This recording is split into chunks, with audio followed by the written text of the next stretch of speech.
பிறவி இந்த பிராராப்தி கர்மாவே குறைய ஆன்மா படாத பாடுபடும். வீட்டில் காசு பணம் வகை எல்லாமே இருக்கும், ஆனால் நிம்மதி இருக்காது. இந்த 3 கர்மா தான் ஒரு மனுஷனை ஆட்டி படைக்குது. அப்போ இறந்ததுக்கு அப்புறம் இந்த ஆன்மா வெளியே போகும்போது, இன்னொரு உடலுக்கு போகும்போது கண்ணுக்கே தெரியாத அந்த டேட்டா அதில் பதிவாகி அப்படி இருக்கும். பொதுவாகவே எல்லா அமாவாசையும் பார்த்தீங்கன்னா இந்த மந்திரம் பண்ணுறது, மாந்திரீகம் பண்ணுறது, இந்த மாதிரி ஒரு நெகட்டிவான ஒரு விஷயங்களுக்காகவே இந்த அமாவாசை அப்படின்ற எனர்ஜி வந்து இல்லை. ஆடி மாதம் பார்த்தீங்கன்னா ஒரு ஸ்பெசிஃபிகேஷன் அதை வந்து மேரேஜ் வந்து பண்ண மாட்டாங்க. ஆடி மாதத்தில் ஒரு ஆணும் பெண்ணும் இணைஞ்சாங்க அப்படின்னா அறிவியல் ரீதியாக உடலுக்குள்ளேயும் மன அளவுலையும் இருக்கிற 72,000 நாடி நலமங்களில் பலவிதமான ஒரு மாற்றங்கள் அப்படின்றது ஏற்படும். மனிதன் இங்கே பிறக்கிறான் அப்படின்னா கண்டிப்பாக இறப்புன்னு ஒன்று இருக்கு. நம்மளுடைய உயிரை அவன் அறியும் போது அவனுக்கு மரணம் இல்லாத ஒரு பொக்கிஷத்தை இறைவன் வந்து கொடுக்குறான். பக்தி பிரபஞ்சம் 369 நேயர்களுக்கு வணக்கம். நான் உங்கள் பிரம்மஸ்ரீ ஹரிஷ் பேசுகிறேன். வணக்கம் சார். வணக்கம் சார். பொதுவாக ஆடி மாதத்தில் எந்த நல்ல காரியமும் பண்ணுறதில்ல. ஏன்?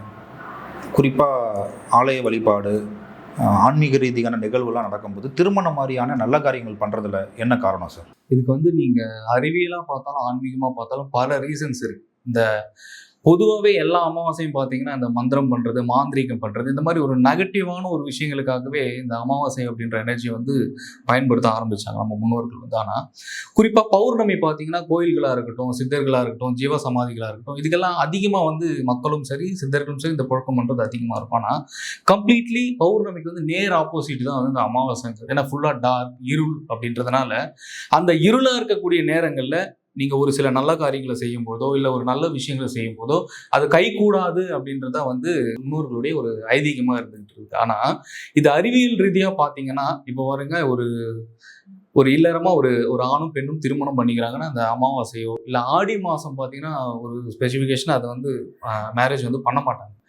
என்ன ரீசன்னு கேட்டிங்கன்னா அறிவியலாக அதுக்கு பின்னாடி அவ்வளோ ஒரு ஆன்மீகமான ஒரு பதில் இருக்குது. அதாவது ஆடி மாதத்தில் ஒரு ஆணும் பெண்ணும் இணைஞ்சாங்க அப்படின்னா அறிவியல் ரீதியாக உடலுக்குள்ளேயும் மன அளவுலையும் இருக்கிற 72,000 நாடி நலமங்களில் பலவிதமான ஒரு மாற்றங்கள் அப்படின்றது ஏற்படும். அந்த நேரத்தில் பார்த்தீங்கன்னா கல்யாணம் பண்ணிங்கன்னா ஒரு ஆணும் பெண்ணும் இணை சேருவாங்க. இணை சேரும்போது என்ன ஆகும்னா கம்ப்ளீட்டாக அவங்களுக்குள்ளார ஒரு குழந்தை உற்பத்தி ஆகிறதுல ஒரு மிகப்பெரிய ஒரு பிரச்சனைகள் ஏற்படும். ஏன்னா சயின்ஸ் ரீதியாக பார்த்தீங்கன்னா இப்போ உடல் அப்படின்றது ஒரு உஷ்ணம் அப்படின்றது முக்கியமாக தேவைப்படும். சரிங்களா? இந்த ஆடி மாதம் பார்த்தீங்கன்னா ஒரு மழையும் இல்லாமல் ஒரு வெயிலும் இல்லாமல் ஒரு மிதமான ஒரு ஹீட்டில் இருக்கும். அந்த ஹீட்டில் இருக்கும்போது ஒரு ஆணும் பெண்ணும் ஒன்றா இணையும் பொழுது என்ன ஆகும்னா கம்ப்ளீட்டாக பிறக்கக்கூடிய குழந்தைகளாக இருக்கட்டும், இல்லை வீட்டில் இருக்கிற சுப நிகழ்ச்சிகளாக இருக்கட்டும், சுபகாரியங்களாக இருக்கட்டும், இது எல்லாமே ஒரு நெகட்டிவாகவே ஆக ஆரம்பிச்சிடும். இதனால தான் ஆடி மாதத்தில் வந்து கல்யாணம் பண்ணக்கூடாது, ஒரு சில நல்ல விஷயங்கள் பண்ணக்கூடாது அப்படின்ட்டு குறிப்பாக அதை தடுக்கிறது. ஆனால் இதையும் தாண்டி ஆடி அமாவாசையை பார்த்தீங்கன்னா கொண்டாடுவாங்க. ஆடி அமாவாசையோட மகத்துவம் என்ன சார்? ஆடி அமாவாசையை விமர்சையாக கொண்டாடுறோம், அதுக்கான காரணம் என்ன? இது நல்ல கேள்வி. ஏன்னா மற்ற எல்லா அமாவாசையை விட இந்த ஆடி அமாவாசையில வந்து அதீதமான பிரபஞ்ச சக்தியும் பிரபஞ்ச ஆற்றல்களும் வந்து பூமியை நோக்கி இருக்கக்கூடிய ஒரு நன்னாளாக இருக்கும். இருக்கக்கூடிய 11 அமாவாசைகள்ல அதில் குறிப்பாக பார்த்தீங்கன்னா 12வது தான் இந்த ஆடி அமாவாசைன்றது இருக்குது. அந்த ஆடி அமாவாசைக்கு வந்து ரொம்ப அதீதமான ஒரு சக்தி இருக்குது.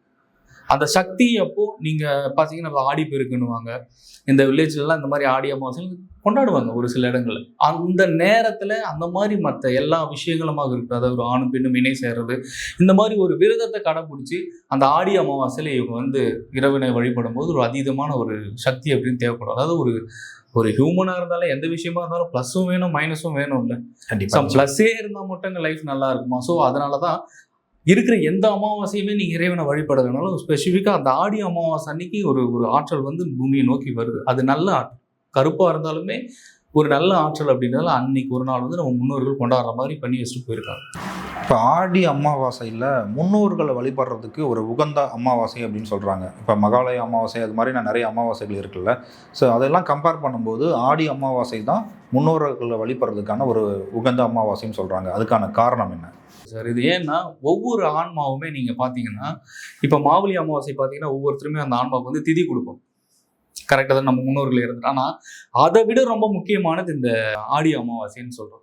இந்த ஆடி அமாவாசையில் கண்டிப்பாக இறந்த ஆன்மாக்களை நமக்கு ஒரு சில விஷயங்கள் திதி கொடுக்கும்போதோ இந்த இறந்த ஆன்மாக்களை நம்ம வழிபடும் போதோ என்ன ஆகுனா முழுசாக மோட்ச முக்திக்கு போகக்கூடிய ஒரு வழி இருக்குது. அதனால தான் நம்ம முன்னோர்கள் வந்து இந்த ஆடி அமாவாசையாக இருக்கட்டும் இந்த மாதிரி விஷயங்கள் ஸ்பெசிஃபிக்காக நமக்கு வற்புறுத்தி வலியுறுத்தி கண்டிப்பாக ஒரு சில விஷயங்கள் பண்ணணும்னு நமக்கு உணர்த்திட்டு போகிறது தான் வந்து இந்த ஆடி அமாவாசை. அதனால தான் ஆடி அமாவாசையில் ஒவ்வொருத்தருமே அவங்களுடைய முன்னோர்களாக இருக்கட்டும், அந்த பித்ருக்கள் சாபமாக இருக்கட்டும், இந்த விஷயங்கள் எல்லாமே நிவர்த்தி பண்ணுறதுக்காக அந்த ஒரு நாள் நமக்கு முக்கியமாக கொடுக்கப்பட்டிருக்கு. ஸோ ரொம்ப ரொம்ப அதீத முக்கியமான ஒரு நாள் ஆடி அமாவாசை. இப்போ நம்ம ஆடி மாதத்தை பற்றி பேசணும், ஆடி அமாவாசை பற்றி பேசணும். நான் இதை தொடர்ந்து உங்கள்கிட்ட சில கேள்விகள் கேட்கணும்னு நினைக்கிறேன். ஒரு மனிதனோட இறப்புக்கு பிறகு உயிருக்கு என்னாகும், அதாவது அந்த ஆன்மாவுக்கு என்னாகும், அதை பற்றி சொல்லுங்கள் சார். ஒவ்வொரு ஆன்மாவும் இது மிகப்பெரிய கேள்வி சார். இது ஏன்னா இது பக்தி ரிலேட்டடாக நம்ம பதில் சொல்ல முடியாது. ஆனால் ஆன்மீக ரீதியாகவும் ஞான ரீதியாகவும் இதுக்கு பதில் இருக்குது. இதுதான் ஒவ்வொரு சித்தர்களும் மகான்களும் சரி, இப்போ நம்ம பிரம்மயோகம் இருக்கட்டும், நம்மளுடைய சேனலுக்கு இதை பற்றி தான் நம்ம சொல்லி கொடுத்துக்கிட்டு இருக்கோம். ஏன்னா ஒரு மனிதன் இங்கே பிறக்கிறான் அப்படின்னா கண்டிப்பாக இறப்புன்னு ஒன்று இருக்குது. அது எந்த உயிர்களாக இருக்கட்டும் பிரபஞ்சத்தை பொறுத்த வரைக்கும். ஆனால் மனிதனுக்கு மட்டும் மரணம் இல்லை. ஆனா அவன் தன்னை உணரும் போதும் நம்மளுடைய உயிரை அவன் அறியும் போதும் அவனுக்கு மரணம் இல்லாத ஒரு பொக்கிஷத்தை இறைவன் வந்து கொடுக்குறாரு. இதுதான் வள்ளலாரா இருக்கட்டும், இருக்கிற சித்தர்களா இருக்கட்டும், எல்லாருமே இன்னைக்கு நீங்க போய் ஒரு கோயில்ல போய் வழிபடுறீங்கன்னா எல்லாமே ஜீவசமாதி தான். எல்லாருமே தன்னுடைய உயிரை பரமாத்மா கிட்ட போய் கொண்டு போய் சேர்த்தவங்க தான் இன்னைக்கு ஜீவசமாதி, அது மேல ஒரு லிங்கம் வச்சு எல்லாருமே வழிபட்டுக்கிட்டு இருக்கோம். ஸோ இந்த உயிர் இறந்ததுக்கு அப்புறம் எங்க போகுதுன்னா எங்கேயும் போகாது சார், அடுத்த உடலுக்கு தான் போகும். இவ்வளவு பெரிய உடலுக்கும் உடல் இருக்கு, உடலுக்குள்ளார மனம் இருக்கு, அந்த மனசுக்குள்ள உயிர்னு ஒரு விஷயம் இருக்குல்ல. அப்போ உயிருக்கு இங்க அப்டேட் இருக்கா இல்லையா? கண்டிப்பா இருக்குல்ல. அப்போ அந்த உயிருடைய அப்டேட்டை ஒவ்வொருத்தரும் பண்ணணும். அந்த உயிரை அப்டேட் பண்ணலன்னா கண்டிப்பா அந்த அடுத்த ஒரு பரிணாமத்துக்கு போகவே போகாது. முழுசா இங்கே இங்க சிக்கிக்கிட்டு வேறு வேறு உடல்ல ஒரு பூச்சியா இருக்கட்டும், புழுவா இருக்கட்டும், இந்த மாதிரி எந்த மாதிரி வேணாலும் பிறப்புகள் எடுக்கும். ஆனா நீங்க எல்லாருமே இன்னைக்கு அலட்சியமா எடுத்துக்கிட்டு இருக்கீங்க. என்னன்னா நம்ம இறந்ததுக்கு அப்புறம் எங்க போகணும்னு தெரியாம இருக்கீங்க. அதை தாண்டி இறந்த உடனே இந்த ஆன்மா எங்க தான் போகுது அப்படின்றத அறியறதுக்கு உண்டான ஒரு விஷயங்கள் தான் சொல்லி கொடுத்துட்டு இருக்கோம் பிரம்மயோகம். சரிங்களா? இதான் எல்லா சித்தர்களும் யோகிகளும் பண்ணிட்டு போன ஒரு விஷயம். ஆனா இந்த ஆன்மா உடல்ல இருந்து வெளியே போச்சுன்னா முழுமையாகவே பேயாக மாறத்துக்கும் வழி இருக்கு. ஏன்னா அது அதனுடைய வினைகளை பொறுத்து இந்த ஆன்மா அப்படின்னு அலைஞ்சு தெரியுதுங்க. பட் ஆனால் அந்த வினைகளை குறைக்க குறைக்க குறைக்க இவன் கடவுள் தன்மைக்கே போக முடியும் ஒவ்வொரு ஆன்மாவாலையும். ஆன்மாவோட கண்ட்ரோலில் தான் பிறப்பு இருக்கா? இப்போ குறிப்பாக ஒருத்தர் இறந்துட்டார், அவரோட ஆன்மா வெளில போயிடுச்சு. ஸோ மீண்டும் பிறப்பு எடுக்கணும் அப்படின்னா ஸோ அந்த பிறப்பை வந்து கண்ட்ரோல் பண்ணுறது அந்த ஆன்மா தானா, இல்லை எங்கே வேணாலும் பிறக்கலாம் அப்படிங்கிற ஒரு ஃப்ளூக்கில் போய் நடக்குமா அந்த நிகழ்வு? இல்லை, அப்படி கிடையாது. ஒவ்வொரு ஆன்மாவுமே வந்து சஞ்சித கர்மா, பிராரப்தி கர்மா, ஆகாமி கர்மா, இந்த 3 கர்மா இருக்கு. இந்த 3 கர்மா தான் ஒரு மனுஷனை ஆட்டி படைக்கிறதுக்கான உண்மையான ரீசன். இப்போ பார்த்தீங்கன்னா ஒரு ஆன்மா இங்கே இறக்குது, இறந்த உடனே அதனுடைய டேட்டா, அதாவது அதனோட ஸ்டோரேஜ் அதுலேயே தான் இருக்கும். இது என்ன ஆகுதுன்னா இங்கே இருக்கிற எல்லா வினைகளும், எல்லா பாவ செயல்களுடைய வினைகளையும் இந்த மைண்டில் ஸ்டோர் பண்ணி வச்சுக்கிட்டு இந்த உயிராற்றலில் போய் சேவ் ஆகுது. அப்போ இறந்ததுக்கு அப்புறம் இந்த ஆன்மா வெளியே போகும்போது இன்னொரு உடலுக்கு போகும்போது கண்ணுக்கே தெரியாத அந்த டேட்டா அதில் பதிவாகி அப்படியே போகுது.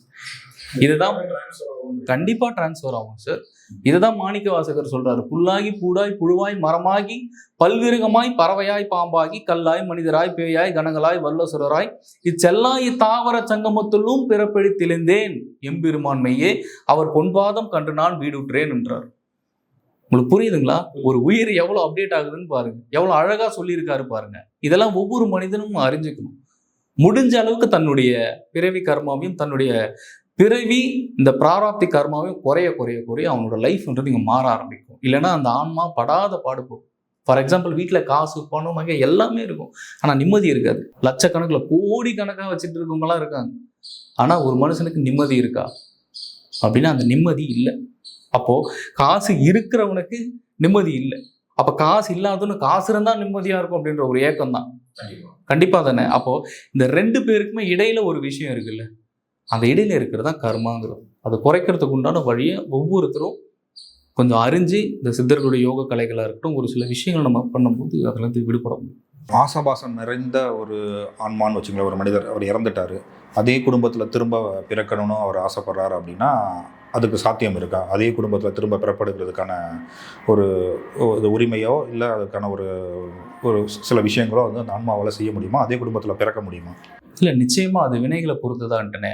நம்ம எந்த அளவுக்கு நம்ம பற்றா இருக்குமோ, எந்த அளவுக்கு ஒரு விஷயத்த ஒரு ஆன்மா பிடிச்சிக்குதோ, நான் மறுபடியும் இவங்களுக்கே வந்து மகனாக பிறக்கணும், திரும்ப இவங்களுக்கே வந்து நான் இந்த வீட்லேயே பிறக்கணும்னா சத்தியமாக அப்படி பிறக்கவே முடியாது. அங்கதான் ட்விஸ்டே இருக்கு, அங்கதான் செக்கே இருக்கு. அதான் நான் சொல்லிக்கிட்டு இருக்கேன். நம்ம நினைக்கிறோம் நம்ம இன்னைக்கு இந்த உடல்ல இருக்கோம், நம்மளுடைய அம்மா, நம்மளுடைய பையன், நம்ம மறுபடியும் இது விட்டு போகவே முடியாது பற்று. நான் இவங்ககிட்டயே மறுபடியும் மகனா வந்து பிறந்தா நல்லா இருக்குமானா இல்ல. சார் இப்போ ஆன்மாவோட கண்ட்ரோல்ல தான் பிறப்பு இருக்கு அப்படிங்கும்போது அந்த குடும்பத்திலே பிறக்கிறதுக்கான வாய்ப்பு. ஆன்மாவோட கண்ட்ரோல்ல பிறப்பு இருந்தாலுமே ஆன்மா இறைவனோட கண்ட்ரோல்ல இருக்கு சார். அப்ப அதற்குண்டான வினைகளை அங்க பிரிச்சு பிரிச்சு கொடுக்குறாங்கல்ல.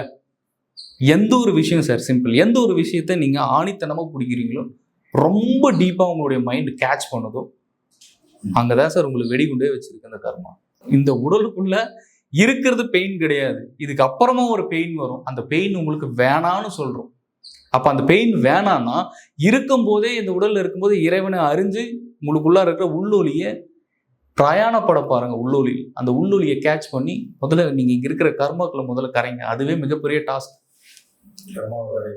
பெரிய டாஸ்க்.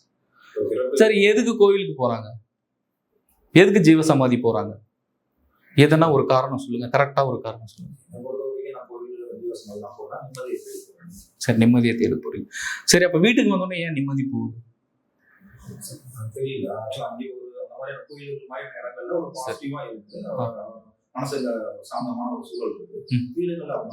இல்ல சார், அங்க போனா உங்களுக்கு வினைகள் அந்த நேரத்துக்கு வேலை செய்யல, அதனால உங்களுக்கு கொஞ்சம் பாசிட்டிவா இருக்கு.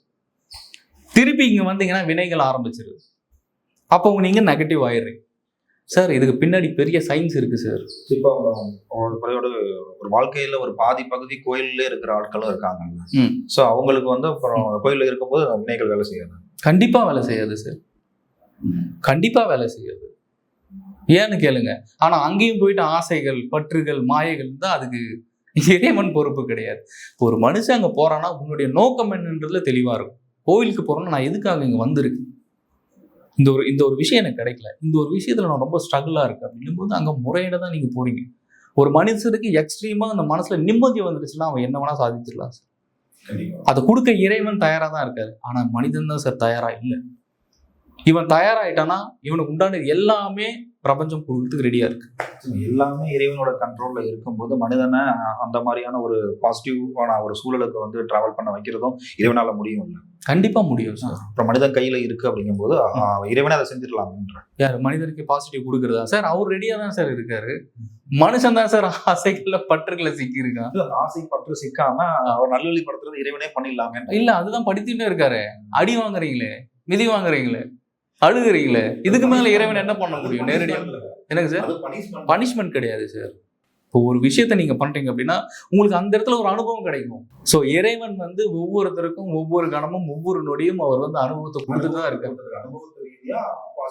நீங்க எந்த விஷயமா இருந்தாலுமே அனுபவத்தை வச்சுதான் இங்க நீங்க பண்ண முடியும். ஏன்னா நான் போகாத ஜீவ சமாதிகள் கிடையாது. என்னுடைய ஆன்மீக நான் என்னுடைய பயணத்துல சொல்லிக்கிட்டு இருக்கேன். ஒவ்வொரு விஷயமும் அனுபவம் தான். அந்த அனுபவத்தை நீங்க இங்க எப்படி பயன்படுத்த போறீங்க, அந்த அனுபவத்தை வச்சு நீங்க எப்படி நீங்க மேல வர போறீங்க, இதுதான் விஷயம். ஸோ அனுபவம்ன்றது அவ்வளோ எளிமையாக கிடைக்கிற ஒரு விஷயம் கிடையாது. சின்னதாக வலிச்சாலே வலிங்கிறீங்க, அப்புறம் எப்படி சார்? ஆடி மாதத்தோட சிறப்பு, ஆடி அமாவாசை, ஆடி பெருக்கு, இது மாதிரியான அந்த ஆடி மாதத்தோட சிறப்புகளை பற்றி பார்த்தோம். அதை தொடர்ந்து ஒருவரோட இறப்புக்கு பிறகு அந்த உயிருக்கு என்னாகும், ஆன்மாவுக்கு என்னாகும் அப்படிங்கிற விஷயங்களையும் நம்ம ரொம்ப தெளிவாக விரிவாக சொன்னீங்க. நீங்கள் கொடுத்த அந்த நேரத்துக்கும் இந்த நேர்காணலுக்கும் ரொம்ப நன்றி. ஒரு கடாட்சம்.